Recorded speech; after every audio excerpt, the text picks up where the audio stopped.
സ്വഹാബത്തിന്റെ കൂടെ ഇരിക്കാൻ പറ്റൂല. മനസ്സിതങ്ങ് കയറിക്കൂടി വല്ലാതെ മനസ്സ് വെപ്രാളപ്പെട്ട് ദിവസങ്ങളോളം ഇവിടെ തേടിയത് അതാണ്. എന്റെ തെറ്റ് പൊറുക്കൂല റബ്ബേ, സ്വീകരിക്കൂല എന്നെ തള്ളിവിടുമോ? ഈ ഒരു വേട്ടയാടിയിട്ടുള്ള പ്രശ്നമാണ്. അതാണ് മലമുകളിൽ കരഞ്ഞു തീർത്തത്. അപ്പോഴാണ് വിവരം കിട്ടിക്കൊണ്ട് വീട്ടിലാക്കിയത്. ഇപ്പോഴോ നബിതങ്ങൾ വന്നിട്ട് പറയുമ്പോ നബിതങ്ങളുടെ തലവിധങ്ങളുടെ പടിത്തട്ടിൽ നിന്ന് തല പോലും വലിച്ചെറിഞ്ഞെങ്കില് നബിതങ്ങളോട് കാര്യം ബോധ്യപ്പെടുത്തിയപ്പോ നബിതങ്ങൾ പറഞ്ഞു, തലബാ വിഷമിക്കണ്ട, നിങ്ങളുടെ മനസ്സിൽ ഖേദം വന്നല്ലോ. തൗബ എന്ന് പറഞ്ഞാൽ മറ്റേതെങ്കിലും സമയത്തോ നമ്മൾ ഒരുമിച്ച് കൂടിയിരുത്തി ഞങ്ങളുടെ റബ്ബേ റബ്ബേ നാദാ നാദാ എന്ന് പറഞ്ഞ് വെറും നാവ് കൊണ്ട് ചൊല്ലി പറഞ്ഞത് തൗബയല്ല, അത് മനസ്സിലേക്ക് മുമ്പെയാണ് തൗബയാകുന്നത്. അപ്പോഴാണ് പാപമോചനമാകുന്നത്. അതുകൊണ്ട് നിങ്ങളുടെ തൗബ അത്തൗബതു അന്നകം ശഫീഉനാ റസൂലുള്ളാഹ്, മനസ്സിലുള്ള ഖേദമാണ് തൗബ എന്ന് പറഞ്ഞാൽ. അത് നിങ്ങളുടെ മനസ്സിലുണ്ടല്ലോ. ആ തെറ്റ് രണ്ടാമത് ചെയ്യാമോ? ഇല്ലല്ലോ. ചെയ്ത തെറ്റിനോട് വെറുപ്പുണ്ടല്ലോ. റബ്ബിലേക്ക് കരഞ്ഞു കരഞ്ഞ് നിങ്ങൾ പറഞ്ഞിട്ടുണ്ടല്ലോ.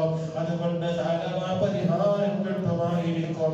നബിതങ്ങൾക്ക് ഒറ്റയ്ക്ക് തീരുമാനം പറയാൻ പറ്റില്ലല്ലോ. അവിടെ നിന്ന് പ്രവാചകനാണല്ലോ. റബ്ബിന്റെ ഭാഗത്തിൽ നിന്ന് പ്രത്യേക വിഷയം വരണമല്ലോ. അതാ ജിബ്രീൽ അലൈഹിസ്സലാം എന്നിട്ട് പറയുന്ന നബിയെ തഅലബാക്ക് തങ്ങളൊന്ന് പറഞ്ഞു കൊടുക്കൂ. റബ്ബനാ ആതിനാ ഫിദ്ദുനിയാ ഹസന വഫിൽ ആഖിറതി ഹസന വഖിനാ അദാബന്നാർ. ഈ ഒരു ദിക്ർ, ഈ ഒരു പ്രാർത്ഥന അധികരിപ്പിച്ച് ചൊല്ലാൻ പറയൂ നബിയെ. താലബനങ്ങളോട് മുത്തനബിനങ്ങളത് പറയുമ്പോ അല്ലാഹുവിന്റെ ഖുർആനിലെ കലാമാണ് താലബ. അധികരിപ്പിച്ചോ താലബ. എല്ലാം ഒതുങ്ങിയ പ്രാർത്ഥനയാണിത്. ഒന്നും ചോദിച്ചില്ലെങ്കിൽ ഈ ദുആഇനെല്ലാം പെട്ടിട്ടുണ്ട്. ദുനിയാവുണ്ട്, ആഖിറമുണ്ട്, നരകമോചനമുണ്ട്, കാക്കാ പറയലുണ്ട്. ഒരു മനുഷ്യന്റെ ജീവിതവും മരണാനന്തര ജീവിതവും രക്ഷപ്പെടാൻ പറ്റുന്ന ഏറ്റവും വലിയ മഹത്തമായ പ്രാർത്ഥനയാണിത്. ഓ താലബ അധികരിപ്പിച്ചോ എന്ന് പറഞ്ഞപ്പോ താലബ തങ്ങൾ പറഞ്ഞു, ഇല്ല നബിയേ, എന്റെ പാപ്പ ഞാൻ ചെയ്ത തെറ്റ് അതിനേക്കാൾ വലുതാണ് നബിയേ. ഈ ഒരു പ്രാർത്ഥനക്കൊക്കെ പകരമായി പൊറുക്കാൻ പറ്റുന്നതും അല്ലാതെ സ്വന്തം തെറ്റിന് വലുതായി കണ്ടു. നമ്മളോ എത്ര കൊടിയ തെറ്റ് ചെയ്താലും ആ തെറ്റിനെ നമ്മൾ ചെറുതായി കാണുന്നു. അതുകൊണ്ട് തന്നെ ഓ നബിയേ, എന്റെ തെറ്റ് ആഴമാണ് നബിയേ.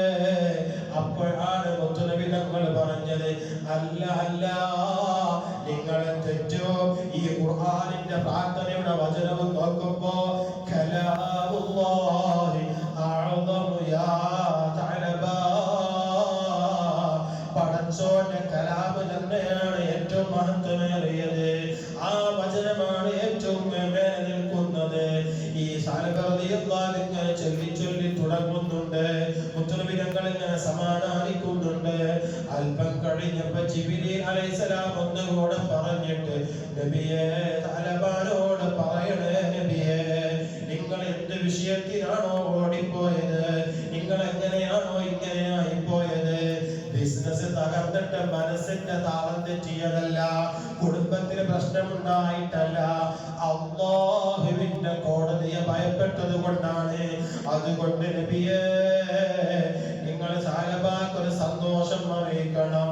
അല്ലാഹു തഅലബാന്റെ തെറ്റ് പൊരുത്തപ്പെട്ടു കൊടുത്തു നബിയേ, മാപ്പ് നൽകി നബിയേ. ഒരുപാട് അനുഗ്രഹങ്ങളുള്ള സ്വർഗം തഅലബാക്ക് സ്വന്തമാക്കാം നബിയേ.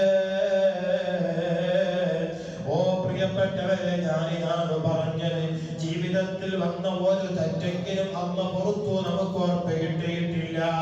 ചെയ്ത നന്മ സ്വീകരിച്ചു എന്നുള്ളതിനും ഉറപ്പ് കിട്ടിയിട്ടില്ല. മുത്തുനബി തങ്ങളിൽ നിന്ന് ഇത് കേൾക്കുമ്പോ നബി തങ്ങൾ വെറുതെ പറയുന്ന നേതാവല്ലല്ലോ, അത് പറഞ്ഞാൽ അങ്ങനെ തന്നെയാണല്ലോ. നബി തങ്ങളിൽ നിന്ന് വാക്കു കേൾക്കുമ്പോ ഇതുവരെ തെറ്റു ചെയ്തതിന് ശേഷം മുഖത്തൊരു പുഞ്ചിരിയും കൂടെ വരാത്ത സാലബ, നീറിപ്പുകഞ്ഞ മനസ്സിന്റെ ഉടമ, മുഖം വല്ലാതെ വിവർണമായി പോയ സ്വഹാബി, ശരീരം എല്ലും തോലുമായി പോയ സ്വഹാബി, മുത്തുനബി അതിന്റെ മുന്നേ ചോദിക്കുന്നുണ്ട്, എന്തനുഭവിക്കുന്നു?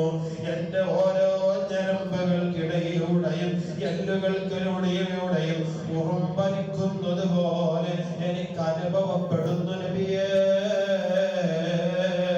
എന്റെ ശ്രദ്ധ ശരീരത്തിലല്ല, ജീവിതത്തിലല്ല, ആകെ ഒന്നേ എനിക്കുള്ളിന്റെ തെറ്റൊന്ന് പൊറുക്കണം, സാലഭ ഒന്ന് ക്ലിയർ ആവണം, ഒന്ന് ശുദ്ധി വരുത്തണം, ഇതേ എന്റെ ആഗ്രഹമുള്ളൂ എന്ന് പറയുമ്പോഴാണ് മുത്തുനബി തങ്ങൾ ഖുർആൻ കൊണ്ട് ചികിത്സ കൊടുക്കുന്നത്, ജിബ്രീൽ വന്ന് സന്തോഷം പറയുന്നത്. ആ സന്തോഷം അങ്ങ് കേട്ട പാട് അവിടുന്ന് ഒന്ന് ചിരിക്കുകയാണ്. കാർമേഘം വന്ന് മഴവന്ന് ചോർന്ന് പിന്നെ വെയിലൊന്ന് വരുന്നത് പോലെ ആ മുഖമൊന്ന് തെളിഞ്ഞു പോയി, ചിരി പടർന്നു പോയി.